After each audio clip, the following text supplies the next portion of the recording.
How to log in into Credit Karma tax account. Hello everyone, this is Lisa from Create Login and Delete. Now let's get started. Launch your preferred browser. Now type in Credit Karma login and search for it. With that, different website links will appear. Click on the very first one website, creditkarma.com, open it.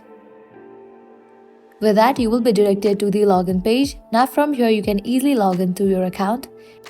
Credit Karma Tax, the only major free tax preparation provider that never charges any of its users to file, now integrates directly with Credit Karma Savings, allowing filters to automatically deposit their fund or a portion of it into a free, high-yield savings account. Nearly one-third of Americans expecting a refund and plan to put their refunds towards building savings. This technology makes a reality, giving members a seamless way to allocate money from their refunds into a Credit Karma savings account without leaving the platform. Now to log in, you have to provide your credentials. Firstly, type in your email address. Type in your password. Once you fill this, click on the option of login. In the case you face any issue logging into your account, you can click on this option.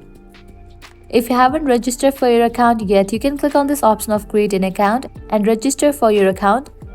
So that's all for this video. This is how you can easily log in into Credit Karma tax account. At the end, if you guys find this video helpful, don't forget to like, share and subscribe to our channel. Thank you.